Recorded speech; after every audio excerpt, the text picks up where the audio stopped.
Assalamualaikum warahmatullahi wabarakatuh. Sebelum kita lanjut pembahasannya, berikan peluang sejenak untuk menyaksikan. Setelah menyaksikannya, tekan tombol subscribe Sinar Al-Jannah agar tidak ketinggalan video terbaru dari kami.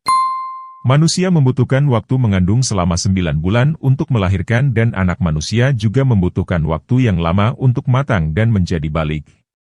Berbeda dengan jin di mana bila disentuhkan alat kelamin lelaki dengan alat kelamin perempuan, maka jin perempuan akan mengandung dan melahirkan, anak jin yang baru lahir itu terus mukallaf. Begitulah keadaannya sampai ke hari kiamat. Iblis pula apabila disentuhkan paha kanan dengan paha kiri akan mengeluarkan 33 biji telur. Dalam setiap biji telur itu ada 33 pasang benih. Setiap pasang benih itu apabila menyentuh paha kanan dengan paha kiri akan keluar seperti yang terdahulu. Begitulah proses reproduksi jin dan iblis sampai pada hari kiamat. Bunyan atau biasanya disebut juga orang gaib ialah hasil campuran laki-laki atau perempuan jin dengan laki-laki atau perempuan dari kalangan manusia. Anak yang dihasilkan dari percampuran itu dikenal dengan nama bunyan. Perangai dan tingkah laku serta bentuk rupa orang bunyan ini dalam beberapa hal mirip manusia dan juga mirip jin. Jika nenek moyang manusia adalah Nabi Adam, maka nenek moyang jin juga ialah Jaan, yang asalnya adalah beriman kepada Allah Subhanahu wa Ta'ala dan melahirkan keturunan yang beriman. Setelah itu terdapat juga keturunan Jaan yang kufur dan melahirkan keturunan yang kufur. Anak cucu Jaan yang asalnya beriman itu ada yang kuat imannya, ada pula yang kufur dan ada juga yang beriman kembali kepada Allah Subhanahu wa Ta'ala. Bentuk dan jenis jin. Bentuk dan rupa jin tidak banyak berbeda dari bentuk rupa manusia, yaitu mereka memiliki jenis kelamin, memiliki hidung mata, tangan, kaki, telinga dan sebagainya, sebagaimana yang dimiliki oleh manusia. Pada dasarnya 80 hingga 90% jin menyerupai manusia. Hanya perbedaan fisik jin adalah lebih kecil dan halus dari manusia.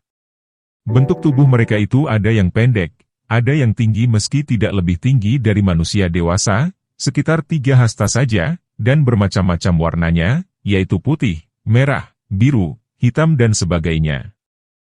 Jin kafir dan jin Islam yang fasik itu memiliki rupa yang buruk dan menakutkan. Sedangkan jin Islam yang syaleh memiliki paras yang baik. Pengetahuan mereka lebih luas dan berumur sangat panjang sampai beribu-ribu tahun umurnya. Kecepatan jin bergerak melebihi kecepatan cahaya dalam suatu waktu seperti malaikat, maka ruang yang kecil pun bisa diduduki oleh jutaan jin dan juga dapat merasuki dan menghuni tubuh manusia. Jumlah jin terlalu banyak sehingga menurut beberapa pendapat mengatakan bahwa jika jumlah semua manusia dari Nabi Adam sampai hari kiamat dikalikan dengan hewan-hewan, dikalikan dengan batu-batu, dikalikan dengan pasir-pasir dan semua tumbuh-tumbuhan, itu pun hanya 1/10 dari total jin. Sedangkan total jin adalah 1/10 dari total malaikat.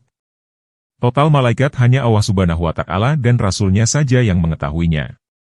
Alam tempat berdiamnya jin adalah di lautan, daratan, di udara dan di alam mithal yaitu suatu alam yang terletak di antara alam manusia dan alam malaikat.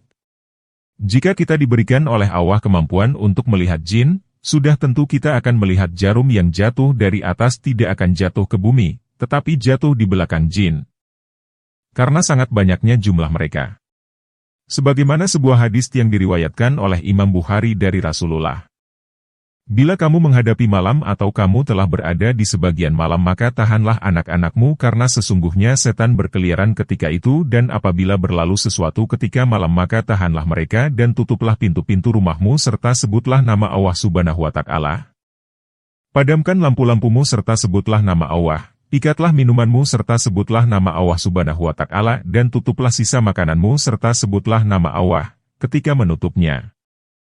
Hadis di atas berarti bahwa jin umumnya tidur di waktu siang dan menjelang petang mereka keluar untuk mencari rezeki dan makanan, baik laki-laki maupun perempuan, baik yang dewasa atau anak-anak. Jenis jin. Al-Jan. Jenis yang pertama ini adalah pengertian jin secara umum, yaitu jenis jin yang berpotensi seperti layaknya manusia. Jin ada yang laki-laki dan ada pula yang perempuan, ada jin yang muslim dan ada pula yang non-muslim. Jin juga membutuhkan makan, minum, tidur, bersenggama dan sebagainya. Walhasil jin pada kategori jan tidak banyak berbeda dengan manusia pada kategori al-insan. Al-Amir. Biasanya di suatu tempat, di kamar mandi, di rumah atau dimanapun ada suara atau bunyian yang menirukan perbuatan manusia. Seperti halnya ada suara orang wudhu atau orang mandi. Padahal di kamar mandi tersebut tidak ada siapa-siapa. Hal ini boleh jadi adalah perbuatan jin pada kategori alamir. Maka biasanya orang menyebutnya sebagai setan tek-tek. Karena memang jenis jin ini suka menirukan perbuatan atau kebiasaan manusia, dengan maksud menakut-nakuti. Alamir juga terkadang mengikuti orang yang sedang membaca, bernyanyi dan sebagainya atau mengikuti orang yang sedang sholat di belakangnya. Meskipun demikian kita tidak usah takut, karena bisa saja dia tidak jahat. Hanya karena ingin menjadi makmum atau ingin belajar membaca atau menyanyi. Al-Ifrit. Ifrit adalah jenis jin yang berpotensi sebagai pembantu ataupun hodam bagi manusia. Dalam hal ini ada ifrit yang muslim dan baik. Yang tentunya bisa menjadi hodam pada manusia yang muslim dan baik pula. Ada pula ifrit yang berperilaku jahat dan kafir yang dimanfaatkan oleh para tukang sihir dan dukun, seperti ifrit-ifrit yang bekerja sama dengan pesihir terkemuka luar negeri. Al-Arwah. Jenis jin yang keempat inilah yang sering dan biasa menggoda manusia. Terkadang al-arwah menjelma dirinya sebagai orang tua kita yang telah meninggal atau sebagai dedemit dan sebagainya. Sehingga dapat mengelabuhi sebagian masyarakat kita dan menakut-nakuti mereka yang mempercayainya. Sebenarnya jenis jin al-arwah ini termasuk golongan jin yang sangat kuat dan sangat nakal. Disebutkan paling kuat karena mereka dapat menjelma dirinya menjadi apa saja dengan mengerahkan kekuatan ilmu yang dimilikinya dan disebut nakal karena sering menggoda dan menakut-nakuti manusia. Jika diibaratkan manusia, maka jenis jin dari golongan al-arwah semacam preman yang suka usil terhadap masyarakat setempat dan terutama kepada perempuan sendirian di jalanan. Asyaiton. Berbeda dengan al-arwah, asyaiton adalah jenis jin yang selalu menggoda manusia dari segi keimanan, kerohanian dan kejiwaan. Asyaiton sangat berbahaya dibandingkan jenis jin lainnya, karena asyaiton merasuk ke dalam hati manusia untuk membisikkan kekafiran, keingkaran dan kejahatan. Dalam surat An-Naas dijelaskan bahwa bukan hanya jin jahat dan ingkar yang termasuk dalam golongan asyaiton, manusia yang berperilaku zalim dan lalai termasuk dalam kategori ini. Mengenai hal ini ada sebagian ulama yang berpendapat bahwa setan adalah sebuah sifat jahat dari manusia dan jin. Jadi kesimpulannya adalah setan bukan berupa wujud atau benda, melainkan sebuah sifat atau perbuatan. Kelompok jin. Jin juga seperti manusia yang ingin melanjutkan keturunan dan hidup berkelompok-kelompok. Suku dan kelompok jin sangat banyak dan berbicara dalam berbagai dialek dan bahasa. Ada beberapa ulama membagi jin ke beberapa kelompok, di antara adalah kelompok yang menunggu kubur, kelompok yang menunggu gua, kelompok yang menunggu mayat manusia, kelompok yang menunggu hutan, kelompok yang menunggu bukit tinggi, kelompok yang menunggu air mata air, grup yang menunggu danau, kolam, teluk, kuala, pulau dan sebagainya. Kelompok jin ifrit, setan dan iblis. Jin ifrit. Setan dan iblis adalah merupakan bagian dari golongan jin, hanya saja tugas dan fungsi mereka yang berbeda. Jin sebagaimana yang telah dijelaskan di atas adalah sejenis makhluk Allah yang tersembunyi dan tidak terlihat oleh manusia. Pengetahuan mereka lebih luas dan sangat panjang usianya.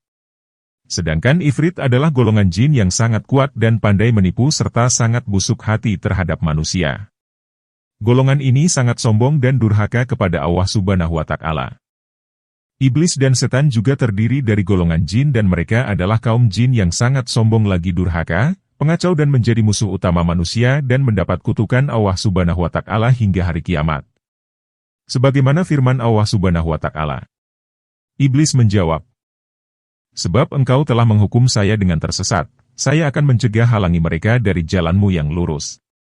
Kemudian saya akan mendatangani mereka dari depan dan dari belakang mereka, dari kanan dan kiri mereka. Engkau tak akan menemukan kebanyakan dari mereka bersyukur, taat." Beberapa ulama berpendapat bahwa Azazil itu bukanlah nenek moyang jin, sebenarnya ia adalah jin yang paling abid dan alim di kalangan jin yang diangkat menjadi ketua ahli-ahli ibadah kepada jin dan malaikat.